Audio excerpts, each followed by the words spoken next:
மகர ராசிக்காரர்கள் நிறைய பேர் வீட்ல பார்த்தா திருமணம் ஆகாம இருப்பாங்க. வயசாயிருக்கும். அண்ணன் தம்பிகளுக்கெல்லாம் கல்யாணம் பண்ணி வச்சிருப்பாங்க. இவங்களுக்கு கல்யாணம் ஆயிருக்காது. இவங்க தனியா இருப்பாங்க. குடும்பத்த பார்த்துக்கிறேன்னு வேலை பார்த்துட்டு இருப்பாங்க.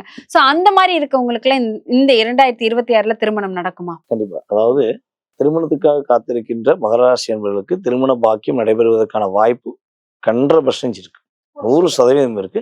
அது எப்ப இருக்குன்னா, ஜூன் மாசத்துல இருந்து அதிகமான வாய்ப்பு இருக்கு. ஜூன் வரையும் ட்ரை பண்ணுங்க. ஜூனுக்கு அப்புறம் ஆட்டோமேட்டிக்கா நடந்துரும். நீங்க தேர்ந்தெடுத்துக்கிட்டே இருக்கீங்க. தேடிக்கிட்டே இருப்பீங்க. உங்களுக்கான ஒரு வாழ்க்கை துணை உங்கள தேடி வருவாங்க. அது இயல்பாகவே கிரகங்கள் கொடுக்கிற அற்புதமான செயல்பாடுங்கிறத தெரிஞ்சுக்கிறோம். ஸோ அதேபோல வந்து பார்த்தீங்கன்னா, நீங்க சொன்ன மாரி மகர ராசி அன்பர்கள்லாம் திருமணம் முடிச்சிருப்பாங்க. திருமணம் முடிச்சுட்டு தன்னுடைய உறவுகளுக்காக தன்னுடைய நம்பி வந்த உறவ விட்டு குடுத்துருப்பாங்க.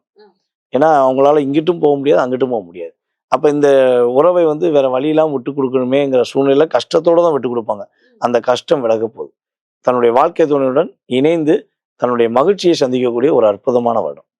அது நம்மளுடைய மகர ராசி பெண்ணாக இருந்தாலும் சரி, ஆணாக இருந்தாலும் சரி, உறுதியாக உங்களுடைய வாழ்க்கை துணையுடன் நீங்கள் மகிழ்ச்சியாக இருப்பீங்கங்கிறத இந்த 2026ல உறுதியா சொல்லணும்.